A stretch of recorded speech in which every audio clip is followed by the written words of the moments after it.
Assalamu alaikum everyone and welcome back to Meme Fitness Journey. Finally, I can actually vlog again after some time not vlogging at all. And the reason is, I think you can see, is that I did a hair transplant. It's not a surgery, it's you call it procedure because actually it was not like real surgery. So what happened when I came back from Europe, I already had an appointment to do a procedure of hair transplant. So basically, what I do is like my hairline here, like the sides, I just want to cover them because like it is here is good amount of hair, but the sides doesn't. So most of I'm not sure if the camera was capturing or not, but anyway, most of the hairstyle I do, especially when my hair come like a bit long, from the front it looks nice because again my hairline from the middle is good, but like when it is the side it looks weird because you can see some of the hair here and then here, so it looks like a big empty area, so it doesn't really look nice. So I wanted to change that. The second, anyway, my family doesn't have really a balding like in the family. Like for example, my father before he passed away, God bless his soul, he was like 64 and he was not balding. My brother is 3 years older than me and he's not balding. So, but all of us, even from very young age, we had this, like shallow hairline. Like our hairline is like a bit back, especially from the sides. So I wanted to say, okay, cool, I will fix this. And then in the crown area, it is not like balding, but it's a light hair. So again, when the hair is too long, it doesn't look nice. So there is a procedure called PRP, which is basically they take like injections. They take your own blood and then I think they put it in a device to get like the plasma out of it, and then they inject it back in the areas to stimulate more growth. So just growing more, but they are not like planting anything. So yeah, so during these procedures, I couldn't really vlog, I couldn't really go out, I couldn't do anything. So I'm very happy that I'm finally back. So the hair transplant procedure is usually few steps. The first step is that they shave the hair so they can see the areas and everything. Then they start drawing the lines of what will be the new hairline that's gonna happen, and if everything is okay, then they start going from the back, and if they need more hair, they go to the sides. They call it like the safe area, which is basically the area that most men anyway will not balding or the hair will not fall anyway. So they take the hair from this. So when they plant it in another area, most probably this hair will not anyway fall off during the person lifetime. So they start taking hair from the back. I didn't need a lot of hair, so they only took from the back. They didn't take from the sides. I think they took around 1,800 draft, and then they start planting it here. So first they shave, then they put like some injection, so it numbs the area so you don't feel pain. During the injection, it doesn't feel really, I would say, comfortable. But once the injection happens and then the area is numb, they start taking this hair, you don't feel anything. And then again, they do the injection in the area where you will put this hair. Again, injection is not really comfortable, but after you put it, then they start planting, like make holes, and then they put all this hair. You don't feel anything, but the procedure is too long. We started 11 a.m., we finished 7 p.m. And again, my procedure was a bit small. Most of the people that plant much more hair or much more bigger area, it takes 2 days. So, but then the issue is after that, you cannot wash your head, you cannot go out, you cannot sweat, you cannot do training, you cannot do anything. And honestly, these days was the worst for me, especially after I was 10 days in Europe, going around, traveling, doing all these activities. So one time, I'm just sitting at home, doing nothing, cannot even go outside, especially with this amazing weather that the moment you go outside, you will sweat, like I'm sweating right now, while just standing and talking. So yeah, these 10 days was not good. So the first few days, first day, it doesn't look nice because it has all this like very red blood. From the blood, you already have like this cover on the donor area when they take the hair out, and also it still have like some blood in it as well. So it looks a bit weird, but I went home, they give you like this pillow, so you can also put it, so when you sleep you don't really move your head, especially from the planted. So the first few days they always say that it is very vulnerable. So if you take like a strong shower, or you put your hand on it, or when you sleep you start rotating or anything, it can take all this out. It's basically you just put it here, so it's not like really firm or attached to the skin or anything. So the first few days was it was a bit weird because I didn't know how to sleep most of the time. It is very numb. You feel that you want to put your hand, but then no, I can't. It was, in general, it was weird. But then after the first 2-3 days, the area, because all like this blood and stuff, it starts solidifying a little bit. So it is not as before or as fragile as before. But it looks weird as well, but it looked less weird, I would say, from the start few days. But then another weird symptom happened, which is a swelling. So it started my forehead, start swelling a little bit. And again, that's normal, that's how it healed. So, but it looks very weird. It looked like Frankenstein for 1 or 2 days, maybe, or 2.5 days.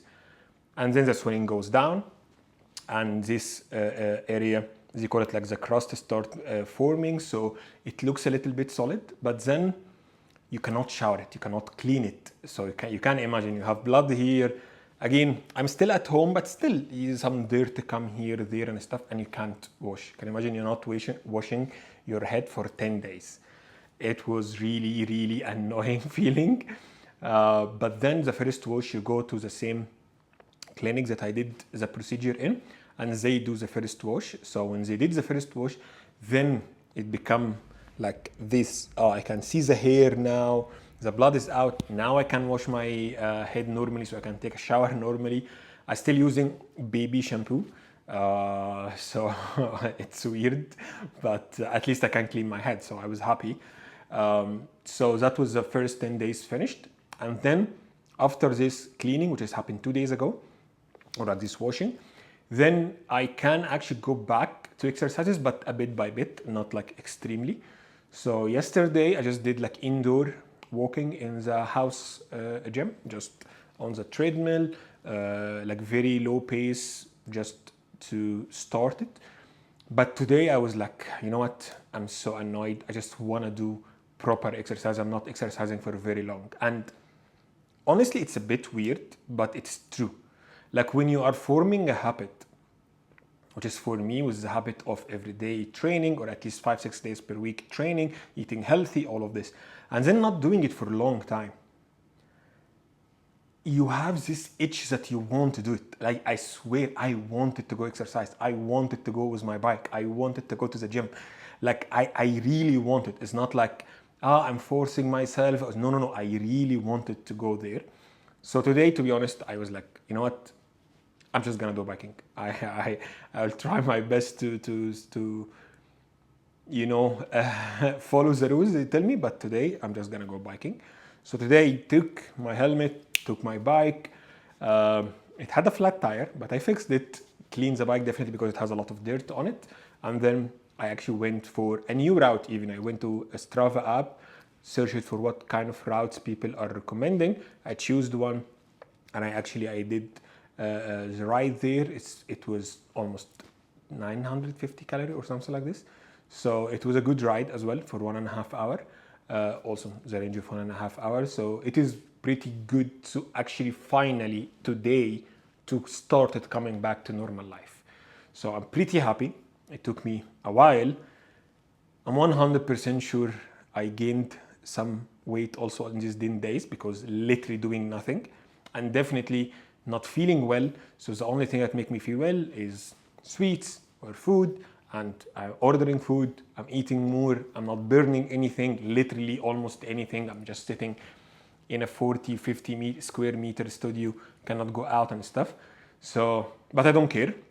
I said, these 2 days I'm not gonna wait myself. I'm just gonna go back to my routine to, decrease all this water weight and all of this extra stuff you do when you eat a lot and you don't train. And then when I go back to the normal routine, which is maybe in 2-3 days, then I'm gonna start weighting myself again and go back to the normal. I'm pretty sure that after Europe trip and after this 10 days doing nothing, I'm gonna be a little bit higher than my usual weight, but I don't care because I know how to lose weight again. And there is no like big procedure or traveling for the next 3 months. And I think in the next 3 months, hopefully, fingers crossed, I can actually reach my cutting goal. So the cutting phase will be done at that time, and I will be anyway in the bulking phase, which is gonna be more forgiving for this kind of days when you can eat more on stuff. So yeah, that's it. I'm finally back to my normal routine, and I'm happy about it. Okay, so quick update. I broke my hand. I don't know what to say, to be honest. I think the universe is not agreeing with me for some reason. Since I came from vacation, a lot of things happening to make me not train. Actually, even during vacation, like I was just doing cardio, I couldn't do weight training because of all travel, but I was enjoying, so I was not complaining. I came back. So the vacation was 10 days, and then I came back, I did hair transplant, and during these 10 days, I can't do cardio or weight training or anything. So I had another 10 days without actually any training. And then, literally 2 days later, I said, oh, I'm gonna do training, cool. I took my bike, I did some training. Next day, I took my bike, went to do like a ride, literally in the first 10 to 15 minutes. A scooter and a bike who was coming in front of me, and the scooter hit the bike, like an electric scooter, not like a motorcycle. And the scooter and the bike fall right in front of me, like literally 3-4 meters immediately in front of me. So I couldn't brake, I couldn't avoid them. So I tried as much as I can to avoid them, to not hit them, like to hit their bodies themselves. So I hit the tire of the bike that was falling, and I fall as well. While I fall, I broke my arm. I actually had multiple fracture and dislocation. So that was Sunday, and I went to the hospital. I did a surgery on Monday. The surgery was not completely successful. So on Tuesday, they did like a revision for the surgery. And on Wednesday morning, I get discharged back home. Yeah, so now I need to be in this for a few weeks till recovery, which means I can't train. So yeah, universe is not agreeing with me for some reason. But you know what? This is life. What happens, happens. So last few weeks were tough. I was eating too much. I was not training because I was in a bad mood. So the only thing that can give me some, I don't know, happiness was just eating anything in front of me. So since anyway, for the next 4 to 6 weeks, I think training will be hard to almost impossible. I'm gonna really focus on my nutrition, like really hard. I think I'm gonna drop my calories like pretty much. Yeah, I'll just close the vlog on this. Today is gonna be mainly planning for the next 4 weeks. What can be the kind of calories to eat, lifestyle, everything, till I go back to my normal day-to-day activity. But yeah, life happens. You just need to manage it somehow. So, see you next video.